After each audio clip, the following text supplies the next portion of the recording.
अस्सलामु अलैकुम वरहमतुल्लाहि वबरकातुहू। मोहतरम नाज़रीन किराम, औक़ात मकरूह हम और आप जानते हैं कि वो तीन हैं। एक सूरज तुलू होने के बाद से लेकर 20 मिनट तक, एक सूरज गुरूब होने से पहले 20 मिनट तक, और एक होता है ज़वाल से पहले पहले जो वक्त मकरूह है। इन औक़ात में हम और आप कोई नमाज नहीं पढ़ सकते, न क़ज़ा पढ़ सकते हैं, न नफल पढ़ सकते हैं, न सुन्नत पढ़ सकते हैं। हर तरह की नमाज इसमें मना है। हाँ, असरुल यौम के बारे में है कि अगर आपने उस दिन की असर की नमाज नहीं पढ़ी है तो वक्त मकरूह आ जाने के बाद आप असर की नमाज पढ़ सकते हैं, लेकिन इसके अलावा और कोई नमाज की गुंजाइश नहीं है। इस वीडियो में हम इस बात की वजाहत करना चाहते हैं कि क्या कोई शख्स असर की नमाज पढ़ ले तो उसके बाद क़ज़ा पढ़ सकता है या नहीं, नफल पढ़ सकता है या नहीं। ऐसे ही फज्र की नमाज पढ़ ले, फज्र की फर्ज 2 रकात नमाज अदा कर ले तो वो क़ज़ा, नफल, सुन्नत वगैरह पढ़ सकता है या नहीं। इस वीडियो में हम इस बात की वजाहत करेंगे। वीडियो थोड़ी लंबी हो सकती है, आप पूरी बात सुनकर जाइए, इंशाअल्लाह अज़ीज़ आपको मसाइल मालूम होंगे।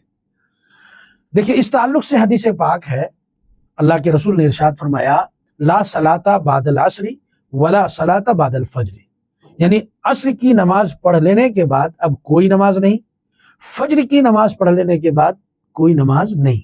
तो इन दो रवायतों की बुनियाद पर बाज लोग ये गलती कर जाते हैं कि वो हर तरह की नमाज पर पाबंदी आयद कर देते हैं।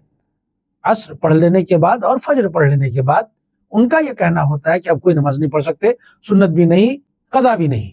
हालांकि ऐसा नहीं है। सही मसला यह है कि अगर असर की नमाज पढ़ लेने के बाद वक्त मकरूह नहीं आया, अभी कुछ वक्त बाकी है मकरूह वक्त आने में, और आप चाहते हैं कि हम इस बचे हुए टाइम में क़ज़ा नमाज पढ़ें जो आपके जिम्मे है, तो आप पढ़ सकते हैं। ऐसे ही फज्र में है कि सूरज तुलू होने और आपके फर्ज पढ़ लेने के बीच में जो वक्त है, आप उसमें क़ज़ा नमाज पढ़ना चाहते हैं तो पढ़ सकते हैं। अब सवाल यह है कि फिर हदीस में जो है ला सलाता बादल असर वला सलाता बादल फज्र, तो इस ताल्लुक से मुहद्दिसीन फरमाते हैं कि ये हदीस नवाफिल के ताल्लुक से है, सुन्नतों के ताल्लुक से है। यानी असर पढ़ लेने के बाद अब कोई सुन्नत नहीं पढ़ेंगे और फज्र पढ़ लेने के बाद अब आप कोई सुन्नत नहीं पढ़ेंगे। तो कोई नमाज नहीं असर के बाद, कोई नमाज नहीं है फज्र के बाद, इसका मतलब यानी कोई सुन्नत नमाज नहीं है असर के बाद भी और कोई सुन्नत नमाज नहीं है फज्र के बाद भी। लेकिन अगर आपने क़ज़ा पढ़नी है, आप चाहते हैं कि हम क़ज़ा पढ़ें, तो पढ़ सकते हैं। लेकिन यहाँ पर एक बात आप गौर से सुनिएगा, असर की नमाज और फज्र की नमाज अदा करने के बाद क़ज़ा पढ़ने के ताल्लुक से शरीयत मुतहरा ये आपको बावर कराती है, ये आपको सुझाव देती है कि आप इन औकात में अगर क़ज़ा नमाज पढ़ना चाहते हैं तो आप अपने घर में पढ़ें, मस्जिद में ना पढ़ें।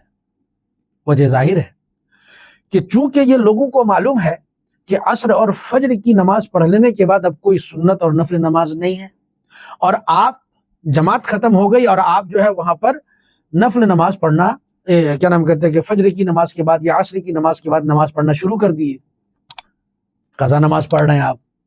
लेकिन याद रखिए, आप तो पढ़ रहे हैं क़ज़ा, और कोई अगर ये समझे कि नहीं ये आदमी जो है ना नफल की नमाज पढ़ रहा है, तो वो भी नहीं समझेगा कि नफल पढ़ रहे हैं आप। क्यों? इसलिए कि सबको ये मालूम है, मसला जो शरीयत का है वो ये है कि असर और फज्र के बाद तो नफल है नहीं, तो ये शख्स तो नफल पढ़ नहीं रहा, ये पढ़ क्या रहा है? क़ज़ा। और क़ज़ा नमाज पढ़ना सबके सामने ये क्या है? एक तरह से अपने ऐब पर लोगों को खबरदार करना है।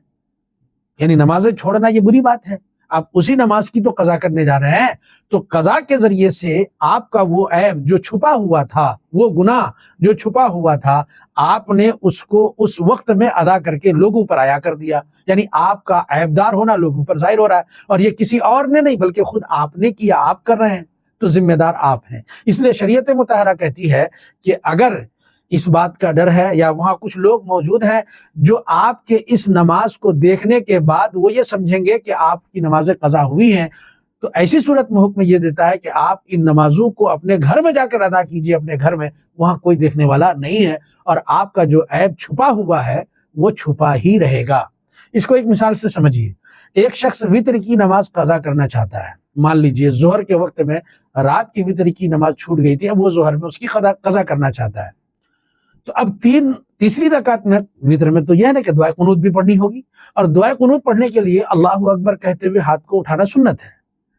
لیکن فقہا فرماتے ہیں کہ اگر اس بات کا اندیشہ ہو کہ آپ ہاتھ اٹھا کر یوں باندھ دیں گے تو لوگوں کو سمجھ میں آئے گا کہ آپ وطر کی قضا پڑھ رہے ہیں، اگر اس بات کا اندیشہ ہے تو حکم شریعت یہ ہے کہ آپ ہاتھوں کو کانوں تک نہ لے جائیں، بلکہ زبان سے ہی اللہ اکبر کہہ لیں اور ہاتھ کو باندھ کر کے ہی رکھیں، اٹھانے کی ضرورت نہیں ہے۔ کیوں؟ اس لیے اگر آپ اٹھائیں گے تو آپ کا عیب لوگوں پر ظاہر ہوگا۔ یہ عزت نفس کا مسئلہ ہے، اور شریعت عزت نفس شریعت نے انسان کی عزت نفس کا کتنا خیال رکھا ہے، یہ ہم اور آپ اچھی طرح سے ان مسائل کے ذریعے سے سمجھ سکتے ہیں۔ تو ایک انسان کو دوسرے انسان کی عزت نفس کا کتنا خیال رکھنا چاہیے، اس پر بھی ہمیں غور کرنے کی ضرورت ہے۔ ناظرین کرام، مجھے امید ہے کہ آپ کو مسئلہ سمجھ میں آ گیا ہوگا۔ السلام علیکم ورحمۃ اللہ وبرکاتہ۔